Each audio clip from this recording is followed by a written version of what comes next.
नमस्कार साथियों, Richpal study point YouTube channel में आपका स्वागत है। मैं रिचपाल सिंह आज फिर मैं वही टॉपिक साझा लेकर आया हूँ और हमने इससे पिछले वीडियो के अंदर 7 प्रश्नों के हल कर दिए हैं और आज हम आगे बढ़ते हैं उसी टॉपिक को लेकर। आगे के प्रश्न बहुत ही अच्छे प्रश्न हैं। देखिए, हम सीधे सवाल पे आते हैं। एक व्यापार में 3 साझेदारों के लाभ का अनुपात जो है वो 5:7:8 है। इनका धन क्रमशः 14 महीने, 8 महीने और 7 महीनों के लिए निवेशित रहा है। इनकी पूंजियों का अनुपात निकालना है। यदि हमें पूंजियों का अनुपात निकालना है, लाभ का अनुपात और टाइम दे रखा है, तो देखिए इन्वेस्टमेंट का जो रेशियो होता है वो देखो क्या किसके बराबर होता है। देखिए, इन्वेस्टमेंट का रेशियो जो होता है वो अगर हम प्रॉफिट के रेशियो के अंदर टाइम के रेशियो का भाग दे देते हैं तो वो क्या आ जाता है, वो आ जाता है आपका इन्वेस्टमेंट का रेशियो, यानी पूंजियों का अनुपात आ जाएगा। देखिए, हमारे पास जो है तीन लोग हैं और इनके जो अनुपात है, मतलब इनके कह सकते हैं कि इनका जो लाभ का अनुपात 5:7:8 है। अब क्या करेंगे, इनके डिवाइड में इनके जो मंथ हैं यानी महीने हैं, टाइम जो है वो डिवाइड कर देंगे। यदि हम इनको, इसका 14 है, इसका 8 है और इसका 7 है, फिर क्या करेंगे, इसको हम सिंपल रेशियो में बदलेंगे। तो देखिए, ये इन हरों का जो एलसीएम क्या आ जाएगा, इनका जो एलसीएम है हरों का वो आ जाएगा 14, 8, 7 का 56 आ जाएगा। ठीक है, अब 56 को क्या करेंगे, प्रत्येक पद से गुणा कर देंगे। तो देखिए 5/14 गुणा 56 अनुपात 7/8 गुणा 56 और 8/7 56। अब देखिए, जब इनको काटेंगे हम तो काटने पर देखिए क्या आएगा, ये कट जाएगा आपका 14 चौक 56, 4 से कट जाएगा। ये 7, 8, 56, ये 7 से कट जाएगा और ये 8 से कट जाएगा। इनका जो रेशियो है 5 चौका 20 अनुपात 7, 7, 49 अनुपात 8, 8, 64। ये इनका अनुपात जो है निकल के आ जाएगा। ठीक है, आगे देखिए अगला क्वेश्चन। देखिए प्रश्न, ABC मिलकर एक व्यापार प्रारंभ करते हैं। इनकी पूंजियाँ 1/2 अनुपात 1/3 अनुपात 1/5 के अनुपात में है। ठीक है, तो देखिए हम इनकी पूंजियाँ जो है निकाल लेते हैं। A अनुपात B अनुपात C, 1/2 अनुपात 1/3 अनुपात 1/5। अब देखिए इनका एलसीएम लेंगे। एलसीएम जो है वो आ जाएगा 5 × 15 × 30 आ जाएगा। अब देखिए इनका एलसीएम 30 आ जाएगा। अब 30 को प्रत्येक पद से गुणा कर देंगे। इसको सिंपल अनुपात में बदलेंगे हम, 30 को प्रत्येक पद से गुणा कर देंगे। अब देखिए क्या होगा, ये कट जाएगा 15 के पाड़े से 15, ये कट जाएगा 10 के पाड़े से 10, ये कट जाएगा 6 बार। ये तीनों का जो है पूंजी का अनुपात आ गया, इन्वेस्टमेंट का अनुपात आ गया। अब देखिए जब पूंजी का अनुपात आ गया, अब क्या करेंगे, आगे देखिए क्या दे रखा है, सवाल में दे रखा है 4 महीने बाद बी अपनी आधी पूंजी निकाल लेता है। मतलब बी ने 4 महीनों तक अपनी पूरी पूंजी लगाई, उसके बाद में बाकी के 8 महीने, साल के अंत में ना, बाकी के 8 महीने जो है वो आधी पूंजी जो है वो निवेशित रहेगी। ठीक है, देखिए ये ध्यान से इसको गौर से पढ़ना है। 4 महीने बाद कोई अगर कोई पूंजी निकाल लेता है या ऐड करता है, अगर वो पूंजी निकाल लेता है तो उतने महीनों तक उसकी पूंजी 100% पूरी 100% पूंजी निवेश रहेगी और बाकी की जो उसने जितनी कही है आधी पूंजी रह जाएगी, आधी पूंजी जो है बाकी के महीनों में निवेशित रहेगी। तो देखिए, यानी कि ए ने तो पूरी 12 महीने निवेश की है। तो हम इसको देखो, पहले मैं क्या करता हूँ, इनका अनुपात जो अलग निकाल लेता हूँ। देखिए इसका जो अनुपात है वो तो आ जाएगा × 12 करेंगे तो ये आ जाएगा आपका 15 दूना 30 और 15 और 3 18, ये 180 अनुपात आ गया इसका। ठीक है, अब बात करते हैं बी वाले की। अब बी का निवेश जो है वो वो 10 निवेश है, पूरी 100% पूंजी वो 4 महीने रहेगी, प्लस प्लस देखो ये पूंजी का निवेश है और ये महीने हैं।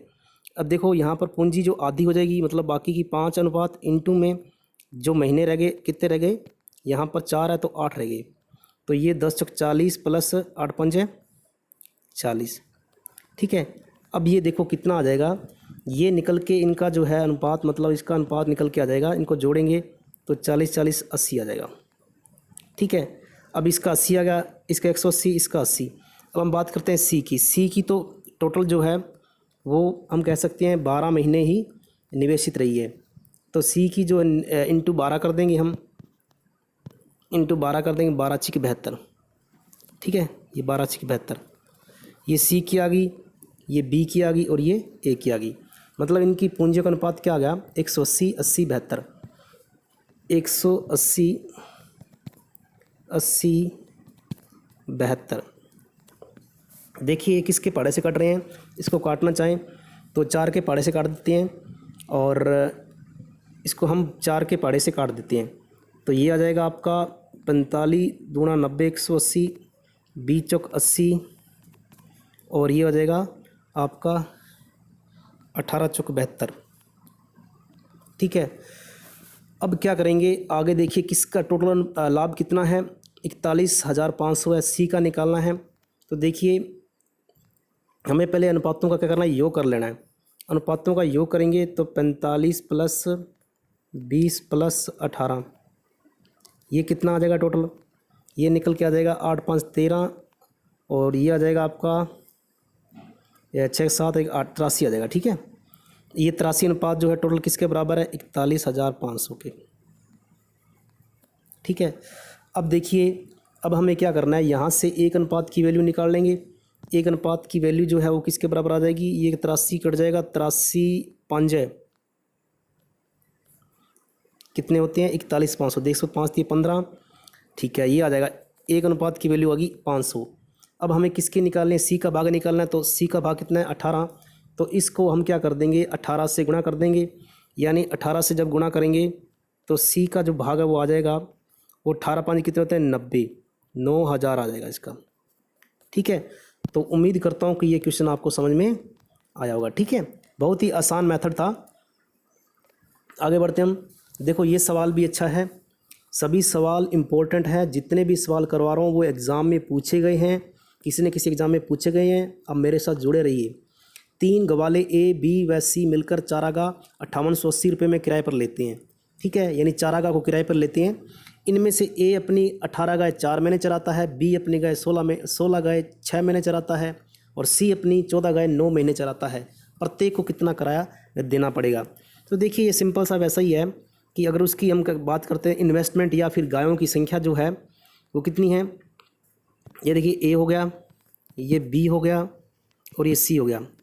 इसकी 18 गाय है 4 महीने, इसकी 16 गाय है 6 महीने, और इसकी 14 गाय है 9 महीने।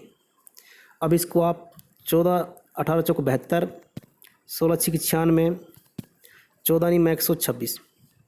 अब देखिए किससे कट जाएगा, अगर हम काटें इसको तो ये 3 के पाड़े से कट जाएगा।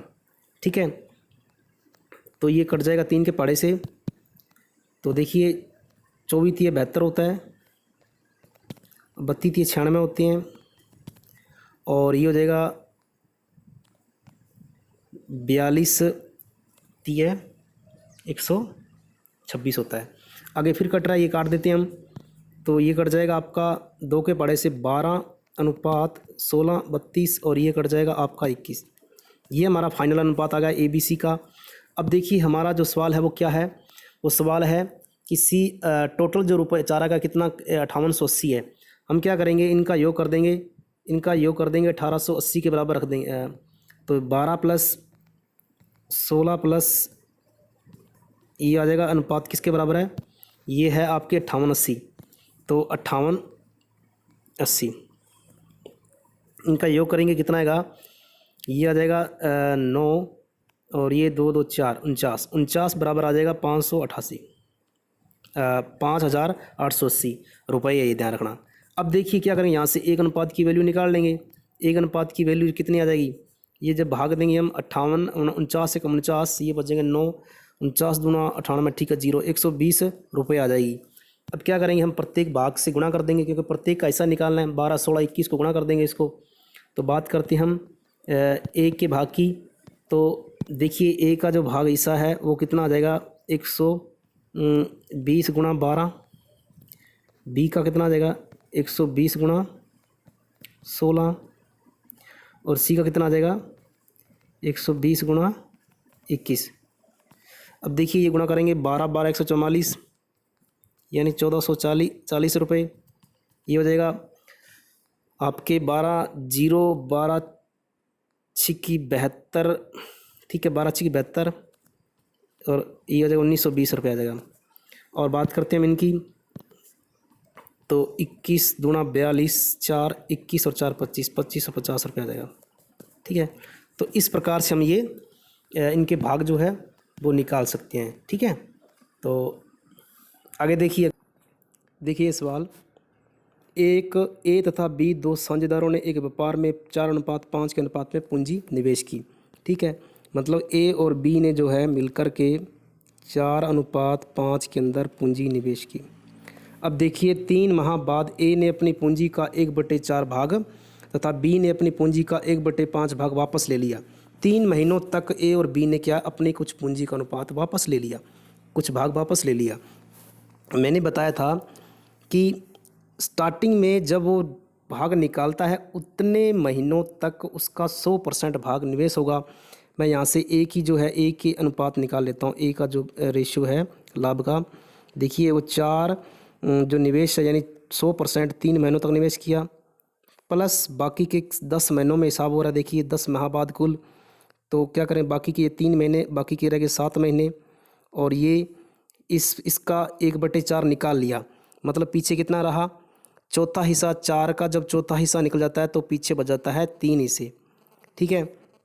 तो 3 हिस्से हो गया, ठीक है। तो ये 4 थी 12 प्लस 7 थी 21, ठीक है। ये हो जाएगा आपका 33 हो जाएगा, सॉरी, ठीक है। ये 33 अनुपात आ गया ए का। अब बी देखो, बी क्या करता है, बी करता है अपनी पूंजी का 1/5 भाग। बी भी 3 महीनों तक क्या करता है, 100% निवेश करेगा। तो देखिए बी जो है वो उसका 5 भाग है, यानी कि 5 भाग है, वो 3 महीनों तक निवेश करेगा। फिर उसका 1/5 भाग, इसका 5वां भाग निकाल लिया। मतलब पीछे कितना रहा, 4 भाग, कितने महीनों तक, 7 महीनों तक। तो 5 दिए 15 प्लस 7 चौक 28, तो कितना होगा ये हो जाएगा आपका 43, ये हो जाएगा 43। अब देखिए ये तो अनुपात निकल के आएगा ए और बी का। अब देखिए 10 माह बाद कुल 7600 के लाभ में से ए का कितना भाग है। तो जो अनुपात है वो हम जोड़ देंगे, ठीक है। ए और बी का अनुपात क्या है, ए और बी का, ए का 33 है, बी का 43 है, ठीक है। अब देखिए ये कितना किसके बराबर है, 7600 के बराबर है, 7600 रुपये के बराबर है। यहाँ से इनको ऐड कर देंगे, जब ऐड करेंगे जोड़ेंगे तो ये 76 आ जाएगा, 76 बराबर 7600, ठीक है। यहाँ से एक अनुपात की वैल्यू आ जाएगी, ये आ जाएगी 100, एक अनुपात की वैल्यू आ जाएगी 100 रुपये।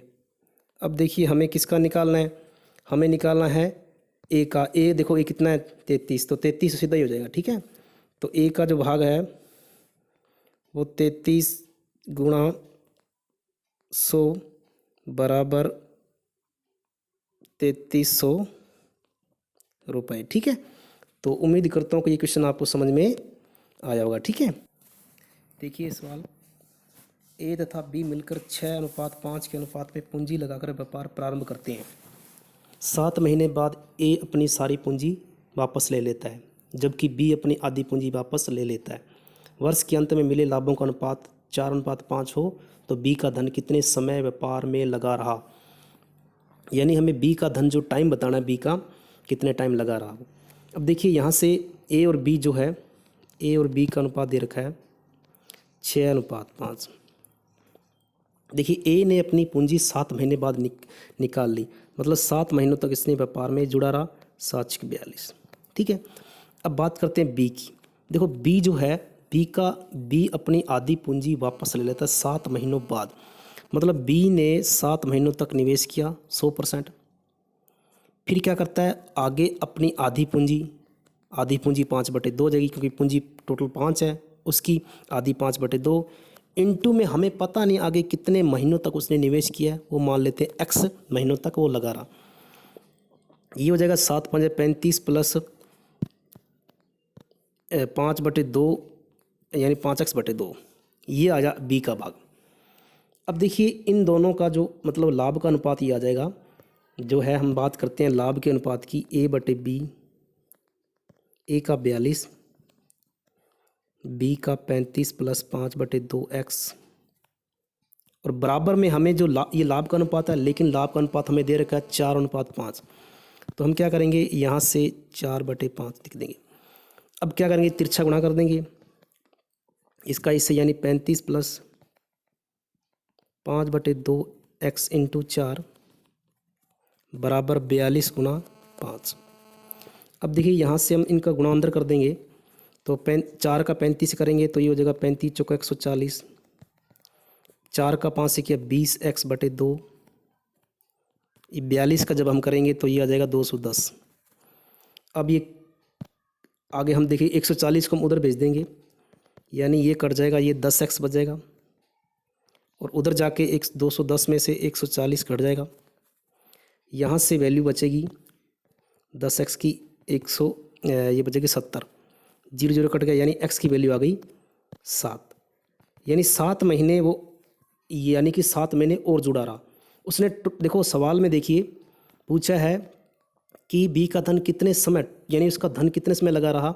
आप देख सकते हैं कि यहाँ पर 7 ये और 7 ये हो गया, तो टोटल कितना हो गया, टोटल हो गया जो हम कह सकते हैं जो इसका धन है वो 7 + 7 यानी 14 महीने लगा रहा।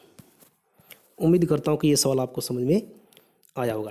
देखिए प्रश्न, ए, बी तथा सी मिलकर व्यापार प्रारंभ करते हैं। ए पूरी लागत का 1/3 निवेश करता है और बी का निवेश ए तथा सी के निवेश के कुल निवेश के बराबर है। वर्ष के अंत में 90,000 के लाभ में सी का भाग ज्ञात कितना।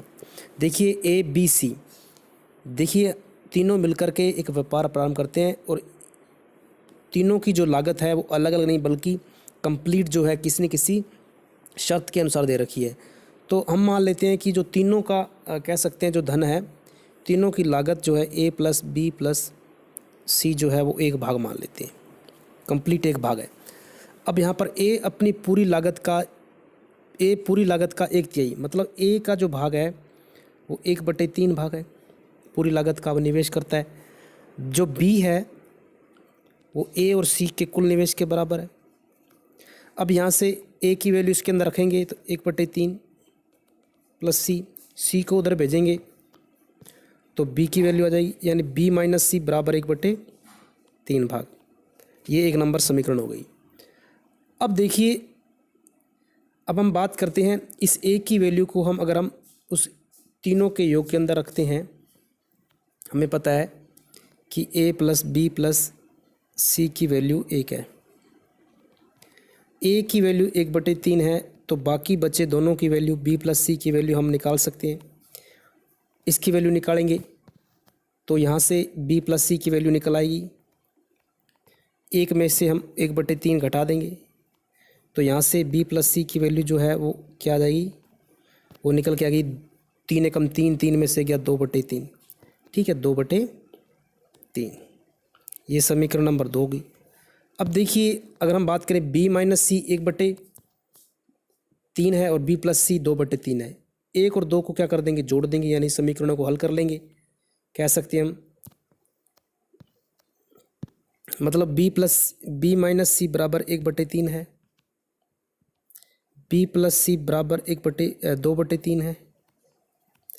इन दोनों को अगर हम यदि जोड़ेंगे, काट देंगे, यानी कि ये C प्लस माइनस कट गया, B से B 2B बराबर 1/3 + 2/3, ये जुड़ जाएगी समीकरण दोनों, ठीक है। ये 1 नंबर समीकरण थी और ये 2 नंबर थी। अब देखिए यहाँ से B की वैल्यू निकल के आएगी, तो इनका कह सकते हैं हम, ये लघुत्तम लिया 3/3, यानी ये आ जाएगी 2B बराबर 1, 2B बराबर 1, और यहाँ से अब B की वैल्यू आ जाएगी 1/2, B की वैल्यू 1/2 आ गई। अब क्या करेंगे, इस B की वैल्यू को हम किसी भी समीकरण में रख देंगे यहाँ से देखिए हम b की वैल्यू b माइनस सी जो है 1/3, यहाँ पर b की वैल्यू 1/2 माइनस सी बराबर 1/3, और यहाँ से हम उसको उधर भेज देंगे मतलब क्या करें, सी को इधर भेज देंगे और 1/3 को इधर ले आएंगे। तो आप देख सकते हैं यानी 1/2 उधर आके 1/3 माइनस का हो गया और सी उधर प्लस का हो जाएगा। अब यहाँ से क्या इनकी एलसीएम आ जाएगा, जो एलसीएम क्या आएगा इनका, एलसीएम 6 आ जाएगा। 6 3 माइनस 2 बराबर 6, यानी सी की वैल्यू आ जाएगी 1/6, सी बराबर आ जाएगा 1/6। तो आप देख सकते हैं कि यहाँ से तीनों की वैल्यू जो है वो आ गई, बी की आ गई, सी की आ गई और ये आ गई आपकी ए की दे रखी है। तो देखिए अगर बात करते हैं हम इनकी अनुपात, अब क्या आ जाएगा इनका निकल के, ए अनुपात बी अनुपात सी। ए का अनुपात 1/3 था, बी का 1/2 आ गया और सी का 1/6 आ गया। अब फिर वही तरीका एलसीएम लेंगे, एलसीएम इनका 6 आएगा, फिर प्रत्येक पद को 6 से गुणा कर देंगे। तो 1/3 को 6 से करेंगे 2, 1/2 को 3 से करेंगे 6 से करेंगे 3, 1/6 को 6 से करेंगे 1, ये अनुपात आ गया। अब इस अनुपात को आपको क्या करना है, यहाँ पर देखिए निवेश जो है टोटल 90,000 रुपये जो है लाभ हो रहा है वर्ष के अंत में। तो यहाँ से हम क्या कर देंगे, इनका डिवाइड कर देंगे, तो ये इनका योग कर देंगे, ये 6 आ जाएगा। 6 अनुपात बराबर 90,000 और 1 अनुपात की वैल्यू यहाँ से क्या आ जाएगी, 1 अनुपात की वैल्यू यहाँ से आ जाएगी 15 × 90 15,000, ठीक है। और हमें किसका निकालना भाग, हमें निकालना है सी का भाग। सी का अनुपात 1 है, तो मतलब यही अनुपात जो है सी का भाग जो है 1 अनुपात है, यानी 15,000 ही आ जाएगा, ठीक है। तो मुझे उम्मीद है कि आपको ये क्वेश्चन जो है समझ में आया होगा, और इसी प्रकार आप मेरे साथ जुड़े रहिए और अच्छे अच्छे तरीके सीखते रहिए। आपको मैं सिलेबस के अकॉर्डिंग ही तैयारी करवा रहा हूँ और अच्छे अच्छे प्रश्न जो इम्पोर्टेंट क्वेश्चन है वही लेके आ रहा हूँ। और वीडियो को आप लाइक कीजिए, शेयर कीजिए और चैनल को सब्सक्राइब भी कीजिए। धन्यवाद।